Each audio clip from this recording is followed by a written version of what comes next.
Good morning. We're going to begin today with an iconic labor movement song, Step by Step, The Longest March. It's just one verse, and really that one verse perfectly encapsulates it's the message of the piece. Step by step, the longest march can be won, can be won. Many stones can form an arch, singly none, singly none. And by union what we will can be accomplished still. Drops of water turn a mill, singly none, singly none. Step by step, the longest march can be won, can be won. Many stones can form an arch, singly none, singly none. And by union what we will can be accomplished still. Drops of water turn a mill, singly none, singly none. Thank you.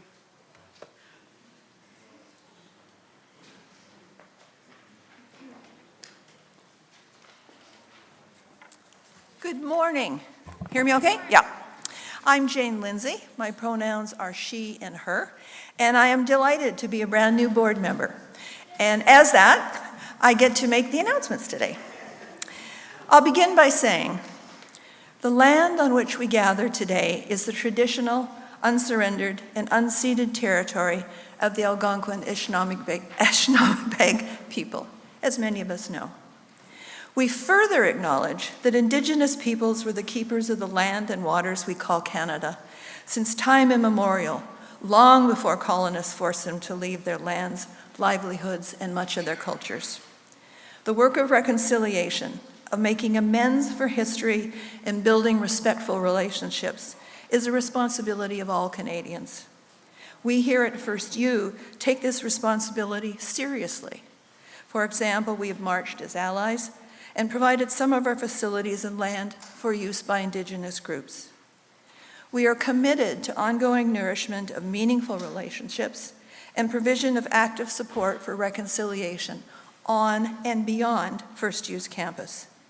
This requires listening and learning with open minds and hearts, and perhaps a dash of courage from us all. And now for the announcements as such. We're looking for someone to take the lead for the FirstU contingent in this year's Pride Parade on August 30th. Mentorship is available. For more information, please contact Nina from the Embracing Diversity team at diversity@firstunitarianottawa.ca. It's an important event. The Unitarian Go-Go's annual plant sale starts 9 a.m. this coming Friday morning, May 8th, and continues over the weekend, ending at 1:30 on Sunday, May 10th. Plants, goodies, and jewelry will be for sale at tables by the parking lot door. All proceeds of the sale go to the Grandmothers to Grandmothers campaign of the Stephen Lewis Foundation. The Refugee Support Action Group is pleased to announce that our co-sponsored refugee, Mekdalawit, who goes by Sony, I hope I'm pronouncing those correctly, is arriving May 13th. A welcome poster is available at the back of Worship Hall. Eva is standing by that now. She's got her hand up. And please, it'll be there next Sunday too, but please go and sign it and add your welcome greetings. This is a big event. Check out the EUU, our weekly newsletter, for more information about our activities, including Red Dress Day commemoration in our meditation gardens. You may have seen red dresses out there today. The report from last Sunday's annual general meeting, the upcoming community dinner and games night, and more like mystery pals for an opportunity to match kids and adults. All these kinds of things are in the EUU, so go to that. And finally, the FirstU building tour is a casual tour of our building offered on the first Sunday of the month. This being a first Sunday, look for Brent starting here at the podium at 11:45 a.m.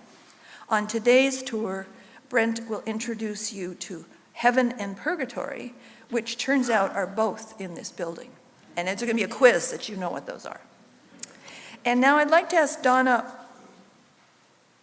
Bowen, no, I'm just seeing another note here. I don't think that's anything I do. No, okay.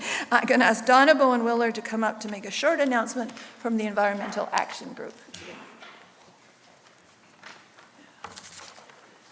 Hi, everybody. I'm from the Environmental Action Group and haven't been talking to you for quite a while. But about 4 years ago, when FirstU was about halfway through the time when our congregational focus was climate action, we held a 6 weeks plastics challenge. There was a little reminder insert in last week's bulletin about it. Remember Spring Free from Plastic? It was definitely an unforgettable time in our congregational life.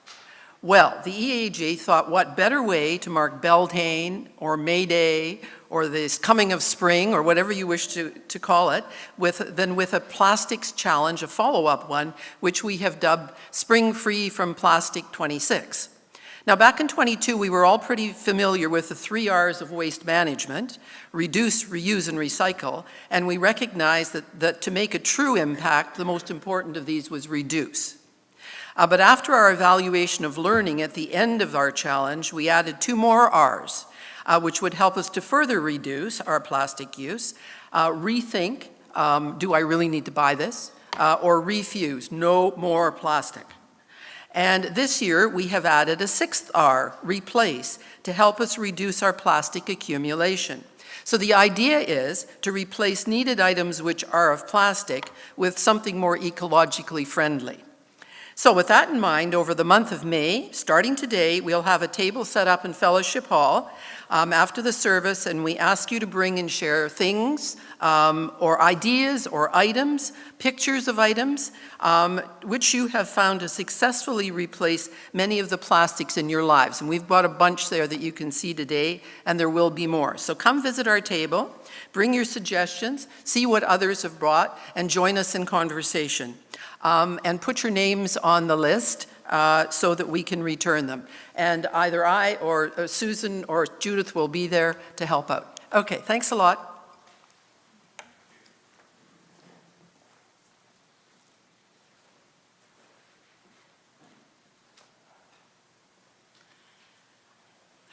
Good morning.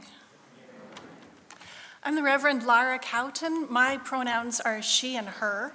And I'm delighted to be here with you this morning and to see all of your faces. And I want to wave a special welcome to those of you online. We know that you're here with us.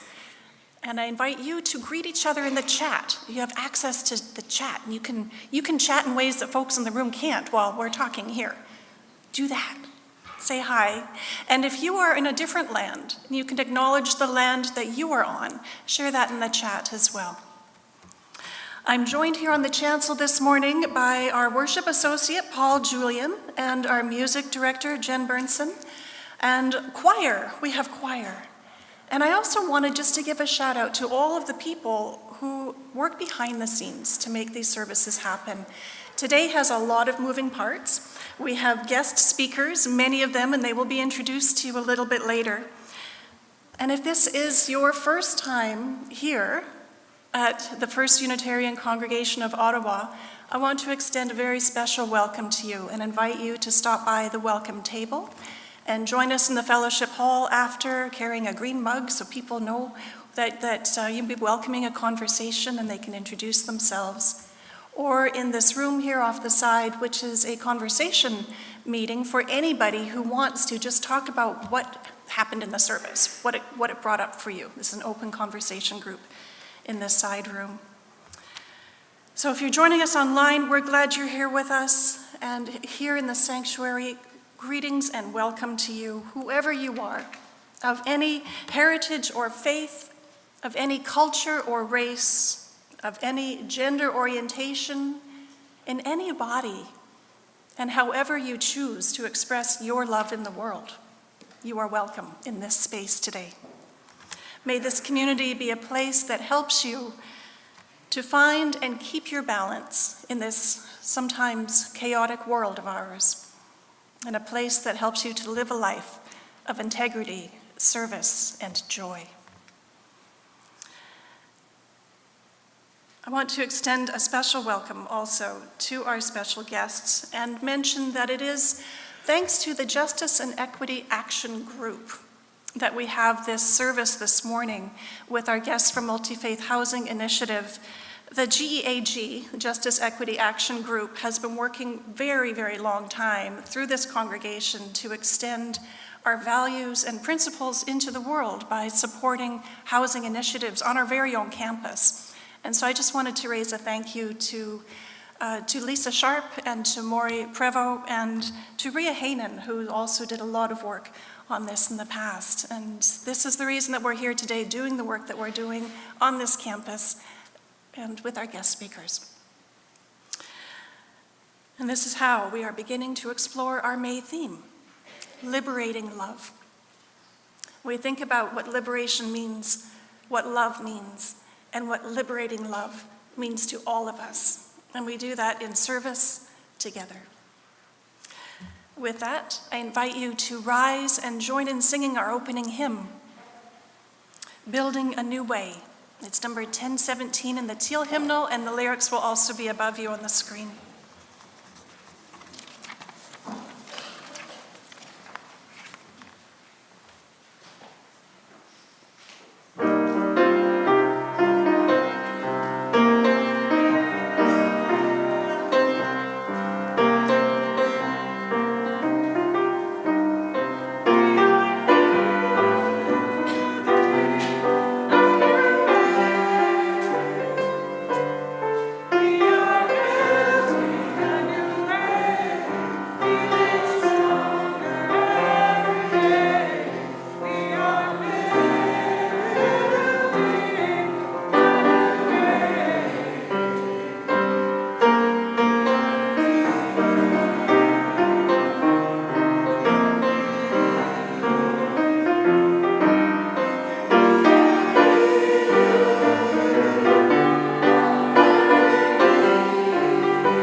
Thank you, everybody. That was beautiful. My name is Paul. My pronouns are he and him, and these are our centering words for today. Community means strength by Starhawk. We are all longing to go home to some place we have never been, a place half remembered, half envisioned. We can only catch glimpses from time to time. Community.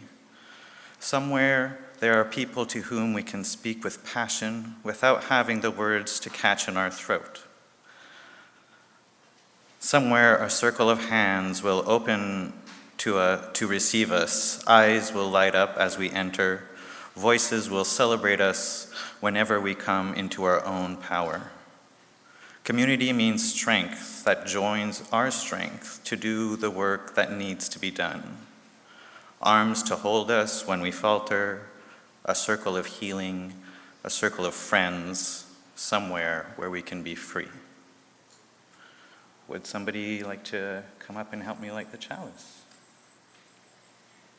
Full of courage, no? Going once, going twice. I'll have the honor for today.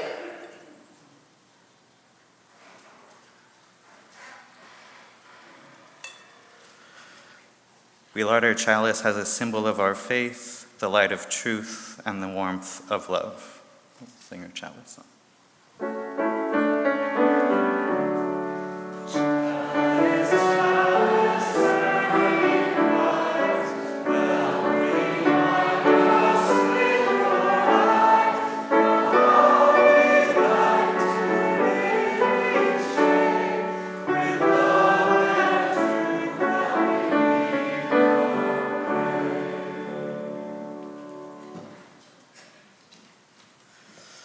Today we have a special treat.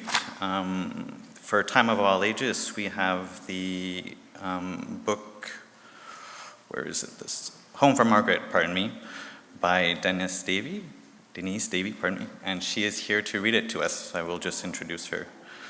A Unitarian living in Burlington, Ontario, Denise Davey is a nationally recognized award-winning journalist who specializes in writing about mental health, homelessness, and gender issues. She worked at Hamilton Spectator for 26 years and has won numerous local and national awards. Author of Her Name Was Margaret, Life and Death on the Streets, and founder of Purses for Margaret, which provides toiletries for women experiencing homelessness. Home for Margaret is her first children's book.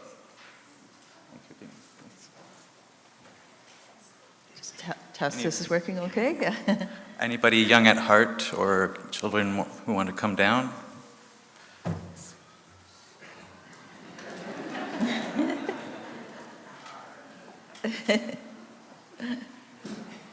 Thank you so much for inviting me to speak today. I just want to say that I had the privilege of meeting Margaret at a homeless shelter one night and got to know her so well that I wrote her life story in my first book. Her Name Was Margaret. And I felt it was important to write something for children to help them understand exactly how people become homeless and what we can do to help. So this is my contribution to that.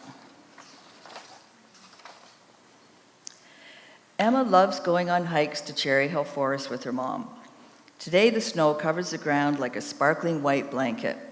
"Watch this, Mom," says Emma, falling back into the snow. "I can barely see you," says Emma's mom, laughing. Emma hears a loud honking noise and looks up. There are rows of geese. "Look how they fly in a V," she says. Mom smiles. "They're going to a new home where it's warm." Mom pours birdseed into Emma's hand.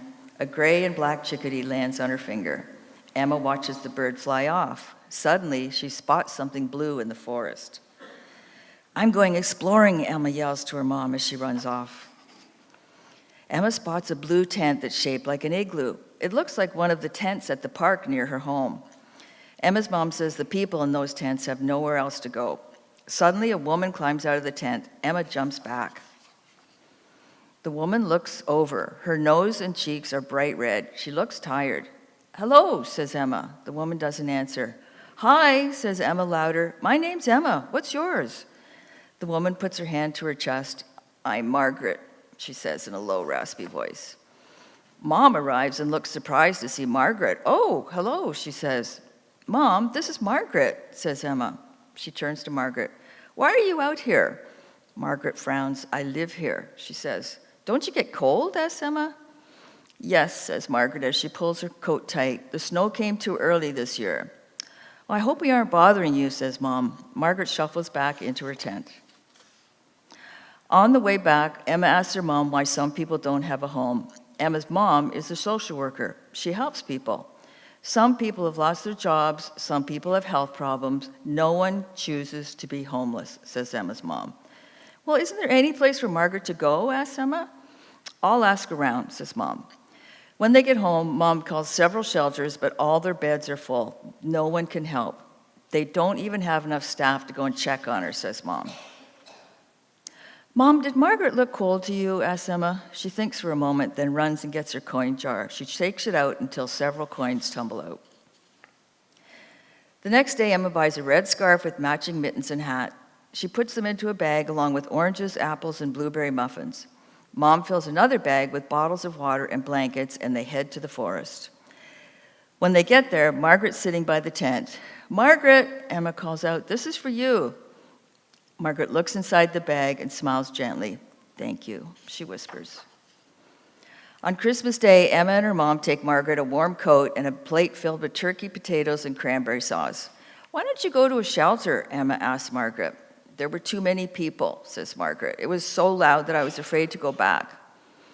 "I bet you can even hear people snoring," says Emma. Margaret frowns. "I need a place of my own." Listening to Margaret makes Emma feel lucky. In the spring, rows of yellow daffodils poke up all over the forest floor. At Margaret's spot, the ground is brown with mud. The tent is there, but there's no sign of Margaret. "I wonder where she's gone," says Emma. In summer, the forest turns into a sea of green. Margaret still hasn't come back. Emma is worried. The days pass and the forest becomes a blaze of oranges, browns, and yellows. "Let's just hope she's safe," says Mom. One day on their way home from their walk, Emma spots a woman wearing the red mittens. "Mom, I think that's Margaret," she yells. Emma feels relieved to see Margaret, but she also knows winter is coming. "Isn't there anything we can do to help her?" Emma asks her mom. Mom makes a call to a new agency she just heard about. They tell her a room is available in their apartment and that there are people who can help Margaret every day. "And she can stay as long as she wants," Mom tells Emma, smiling. A few days later, Emma and her mom visit Margaret in her new home. "Thank you," Margaret says to Emma in her raspy voice. Emma and her mom are hiking through Cherry Hill Forest when Emma hears the sound of geese. "Margaret used to be like those geese," says Emma. Emma's mom crouches down and gives her a hug. "In what way?" asks Mom. "She was always searching for someplace warm," says Emma. "You gave Margaret a very special gift," says Mom. "You showed her you care about her, and that will have warmed her heart." I hope you liked it.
Will our ushers please come forward?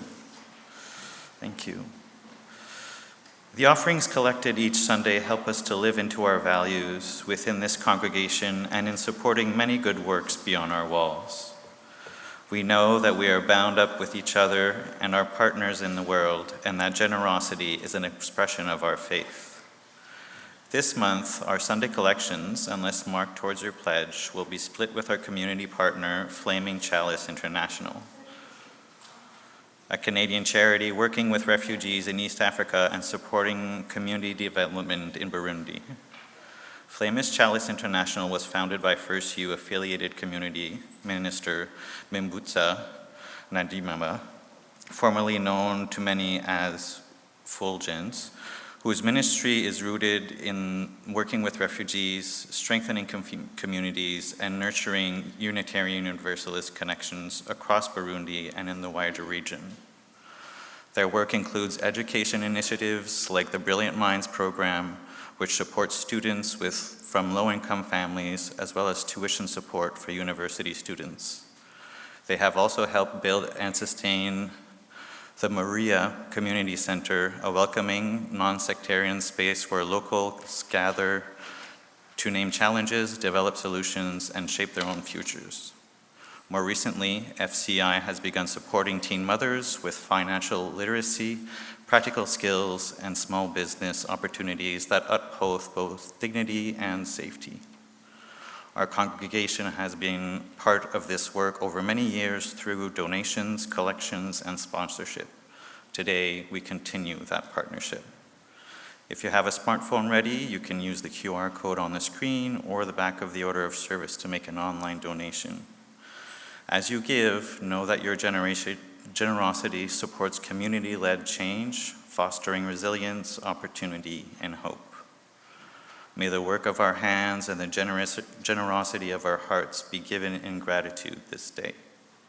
Thank you.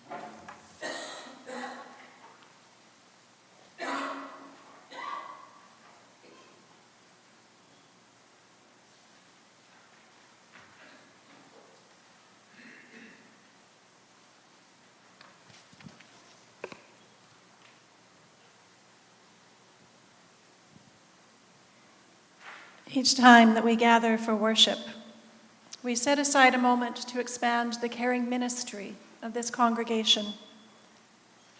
Together, we recognize the cycle of life and death and the circle of love, compassion, and witness that is at the center of this and every sacred community. Let us prepare our hearts for this time of sharing and ritual together with the sounding of our bowl.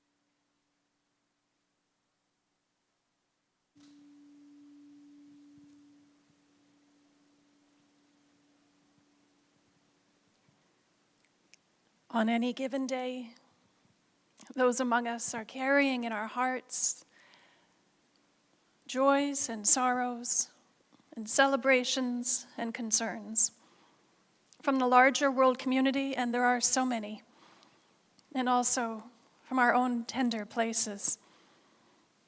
But from the larger world, we place a stone of celebration for the beginning of what I can only call festival and market season.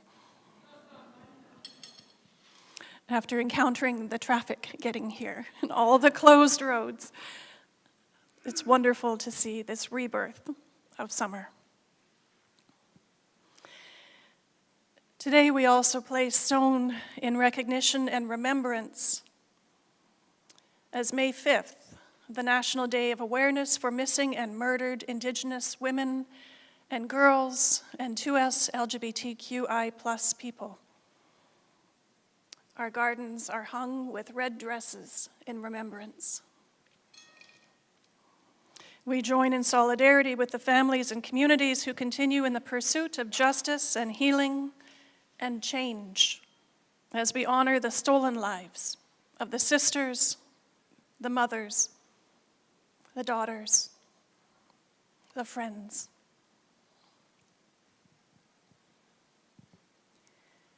From among our community, we have 2 cards at our caring table in the back to collect your signatures of care and your wishes. The first one for Isabel Burrows, as she mourns the untimely death of her beloved grandson, Daniel. We hold Isabel and her family in our care as they navigate this grief. And we place another stone of grief as we mourn the death of Ed Quilitz, who died last week after a long journey. And we hold Joan Auden with our loving care. Ed will always be remembered as a longtime dynamic member of our congregation, and a celebration of his life will be held on June 12th.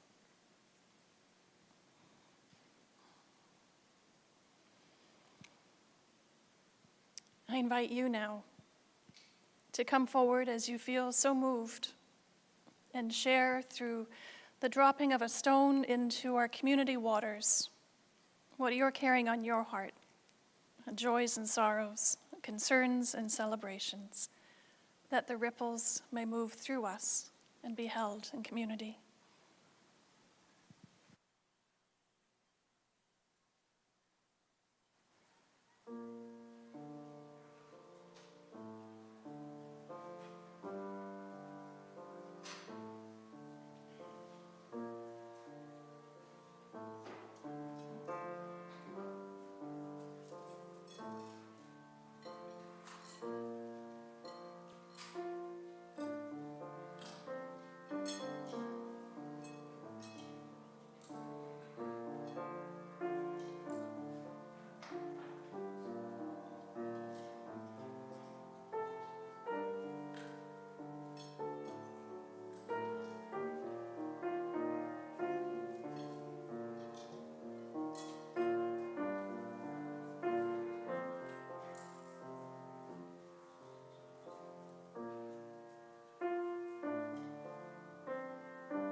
A stone for those of you online, for the thoughts and the care that you're sharing with one another. Know that we hold them too.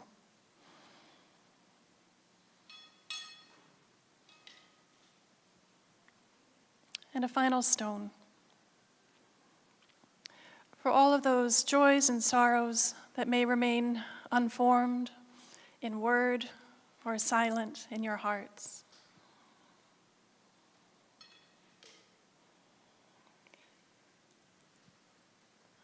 I invite us in a moment with the ringing of our bell into a minute of silence for your own reflection and prayer.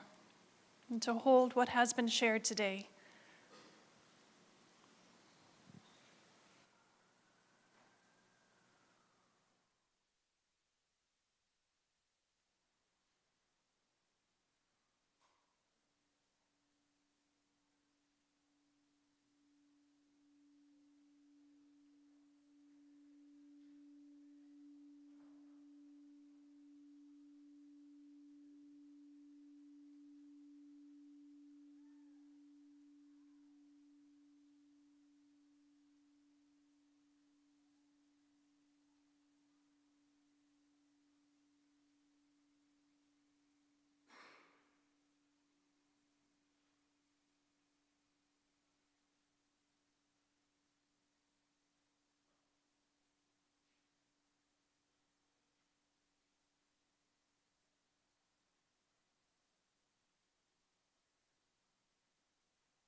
Today's anthem will be sung by Three Rivers and Chalice Choir.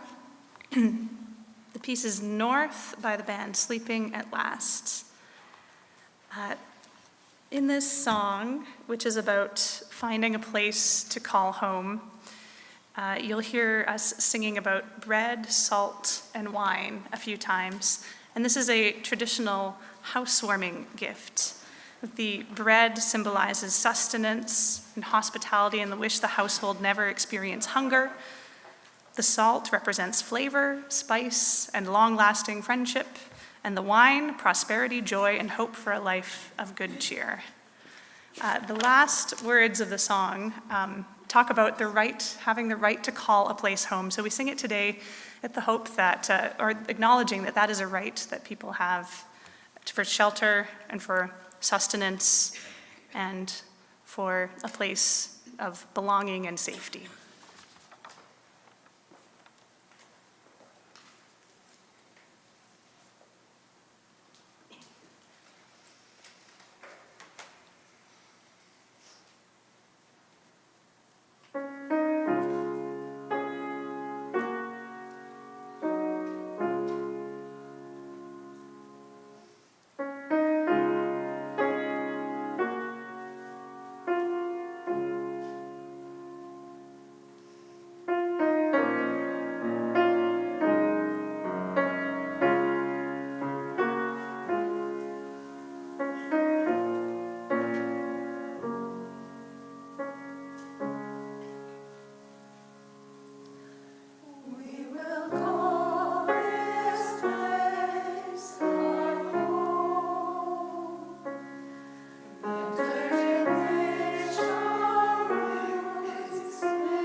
Thank you, choir, for that beautiful anthem that fits so well with today's theme of coming home. I'm Maury Prevost, and it's my pleasure to introduce this morning our guest speakers from the Multifaith Housing Initiative, and if I could ask you to come up as I'm introducing you. Sahada Alolo is the Director of Community Engagement at the Multifaith Housing Initiative.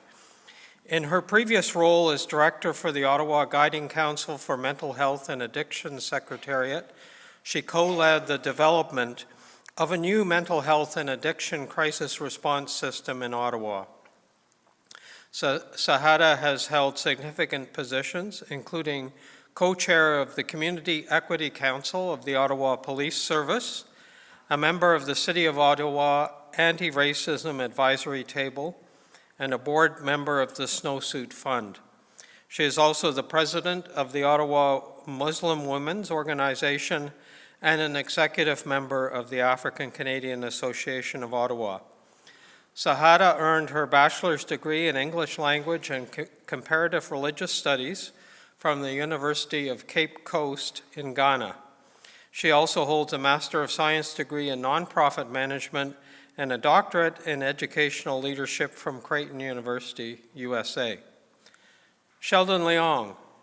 Sheldon has over 23 years of fundraising experience and has worked with nonprofit organizations and charities in Vancouver and Ottawa.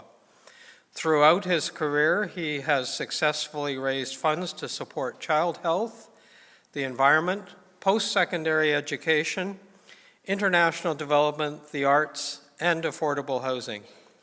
This is Sheldon's 10th year at the Multifaith Housing Initiative, and as the Director of Fund Development, he is responsible for all aspects of fundraising for the organization. Welcome, Sahada and Sheldon. Thank you.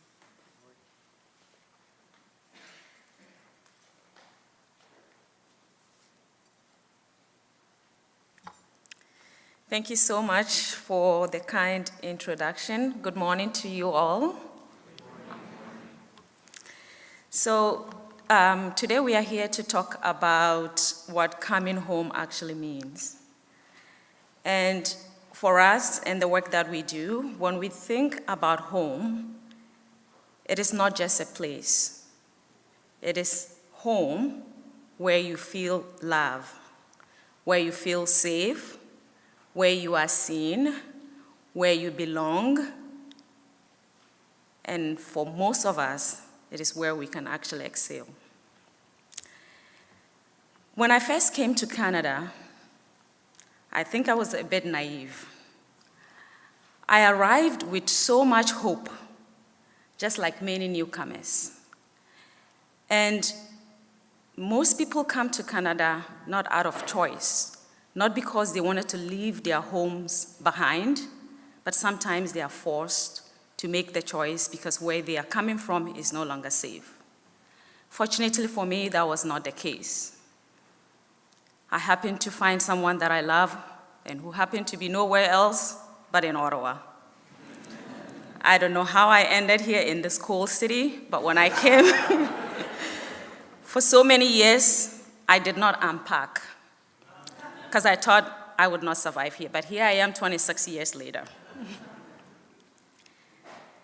And when I used to walk in downtown and I see people who are visible homeless, I did not understand because I did not expect to see that in a country like Canada. At first, I believed some of the stereotypes that homelessness was about individual choices and that people brought it upon themselves. And I believed it for so long, but that changed when I began working in the housing sector. I started meeting people whose stories didn't fit those assumptions at all. Families, seniors, newcomers, people working jobs, but still unable to afford rent. People who had faced a sudden crisis, a job loss, an illness, a family breakdown. And then I came to understand. Something stayed with me. Many of us are only one paycheck away from an unexpected moment which can lead to housing insecurity. So when we talk about coming home, it raises a deeper question. What happens when that sense of home is lost? Because without stable housing, it's not just a roof that's missing, it is our stability, our dignity, and the connection of belonging. And that is where Multifaith Housing comes in. I've been working for Multifaith Housing Initiative for over 12 years now. And the reason why I stayed for this long is because I see the impact we have every single day. In Ottawa, I'm sure most of you are aware, we have over 12,000 people who are waiting on the City of Ottawa Affordable Housing Registry just for a place they can afford. And that's not counting those who have not put their names on the list. So, how did Multifaith Housing Initiative come about? It came from people. And the founding members had a vision, and that vision was, we want to do something about social justice. Discussions unfolded. Somewhere along the line, they wanted to go beyond just promoting social justice and landing on actually helping organizations that provide housing in the city. Initially, they did not actually even think of providing the housing themselves. They just wanted to come together, raise funds, raise awareness, and support organizations that are already doing it. It was within the Christian community. Then 9/11 happened, and we all know the consequence that came. It became an issue that divided communities, especially the Muslim community was at the brunt of hate. Muslim women who were visible, violence, and hate everywhere across the world. And a small group of people in Ottawa came together and said, in addition to us coming to do something and promote affordable housing in the city, we can also promote peace. What does that look like? Let's bring people of faith or no faith together. So our mandate became twofold. One, bring people of different various faiths to celebrate the differences and not to use it as a means to separate us. And then collectively, we can put our resources together to promote affordable housing in the city. And that's how MHI, Multifaith Housing Initiative, was born. We started with a single home on Kent Street, which is 5 units. And how did that come about? You know, initially, they came together, people of different faiths, having discussions, conversations, how do we go about it?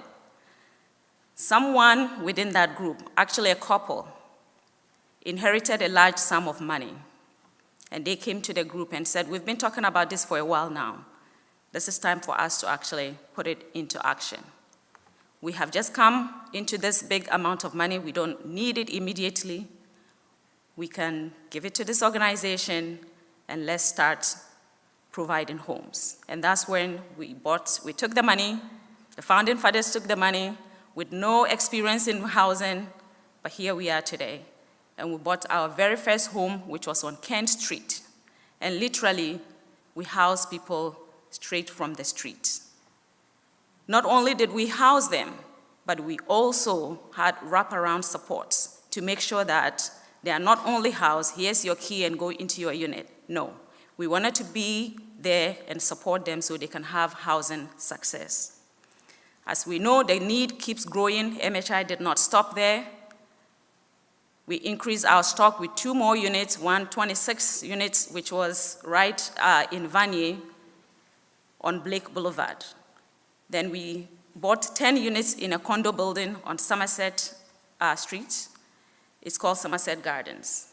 It's a very beautiful condo, and MHI bought 10 units. It's a commercial building, but we bought 10 units.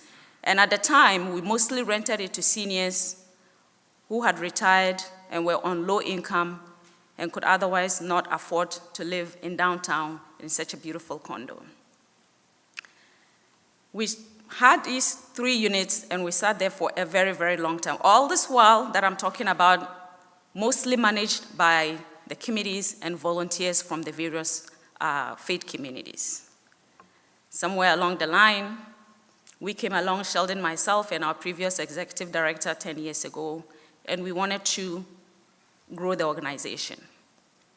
And that's where we were fortunate to acquire land from the city of Ottawa right in the heart of Barrhaven, and we put up 98 units affordable housing, which we call the Haven, right in Barrhaven.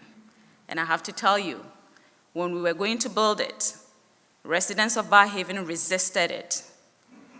They resisted it because there's something we call not in my backyard. We do not want poor people in our backyards. That was the message. And you know what we told them? Why don't you come and volunteer with us? That was our response. There we are today. We have 98 units, and not only are we providing home to over 300 to 400 people, we are also building communities. We are inviting the very people who didn't want us in our neighborhoods to come into our communities and see that the people we house, poor or not, have the same needs like everyone else. And at this point, I would like to pass it on to Sheldon. We have grown, and you'd think that's where we stopped. Sheldon will be able to tell us where we are now, what we have been doing, and where we are going. Thank you.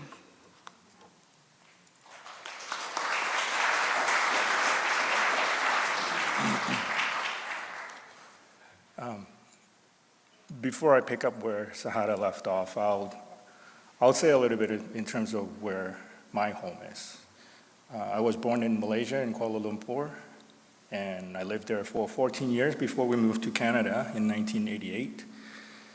And I called Vancouver home for over 20 years before I moved to Ottawa in 2011, and now I call Ottawa home. But I still have a sense of belonging, and I feel safe when I go back to visit my parents in Vancouver, for example, or when I go visit my family in Malaysia. So I feel very blessed to have 3 homes, even though I live here in Ottawa. So in terms of where we're at today, we are now the 3rd largest housing provider, affordable housing provider in Ottawa. And that was also part of the result of an amalgamation that we did a year and a half ago with Gloucester Housing, where we absorbed the organization and the 288 units that they had. Most of them are out in Gloucester, Blackburn Hamlet, and Orleans. So as a result, we now have 422 units all the way from Barrhaven to Orleans. And as you may have seen on the slide above, we are also developing 133 units as part of a larger project at LeBreton Flats, where 2 towers are being built right between where the new public library and archives are being built, and on the other side is the Pimisi LRT station. So 608 units, about 250 affordable units, of which MHI will own and operate 133 units. Construction obviously has already begun. They've in fact reached the top off for both towers quite recently, and the construction is slated to end at the end of 2027. And of the 133 units, we're setting aside 30 units strictly for Indigenous families.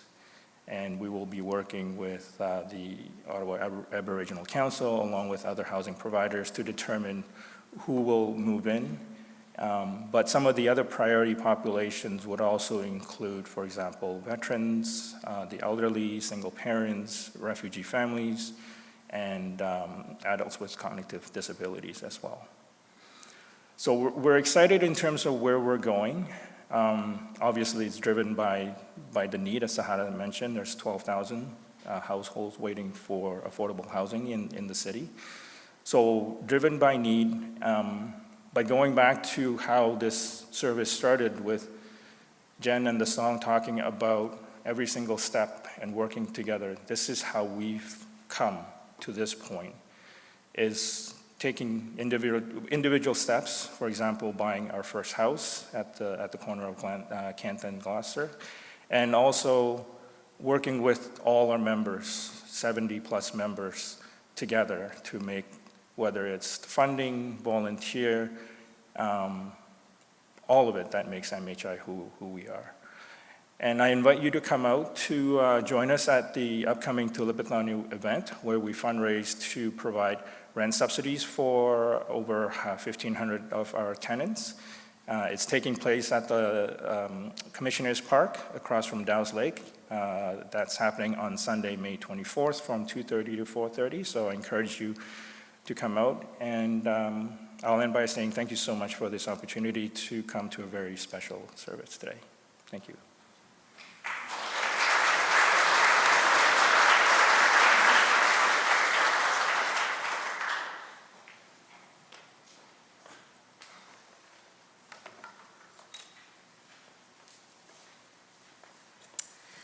Our closing hymn today is Love, Come Take Me Home. This one is from our new digital hymnal, so you don't have a copy in front of you in the pews, but there will be words behind me on the screen. So please rise in body or spirit.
Thank you, choir and Jen, for introducing us to this new hymn.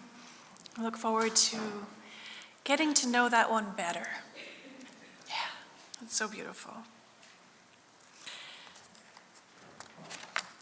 I'd also like to say thank you very much to our special guests today, to Denise for sharing your story, and to Sheldon and Sahada for sharing your stories and inviting us into the work that you do, that we all do in community together.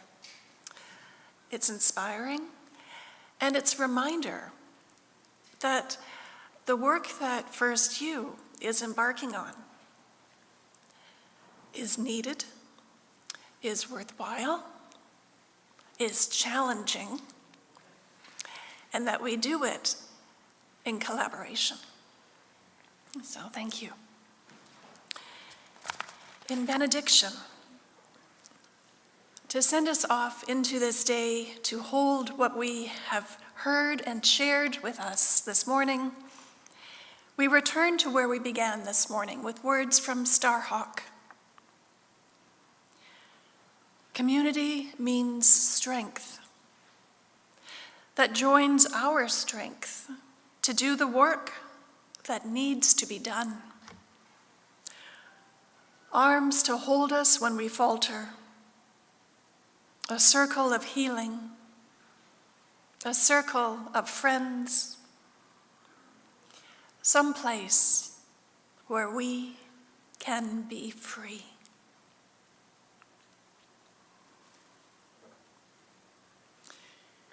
We extinguish this flame, but not the light of truth, the warmth of community, the warmth of love,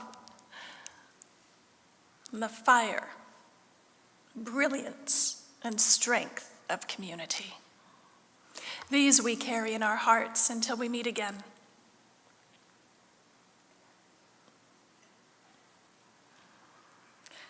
I invite you to rise once more and join in singing Spirit of Life.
Thank you.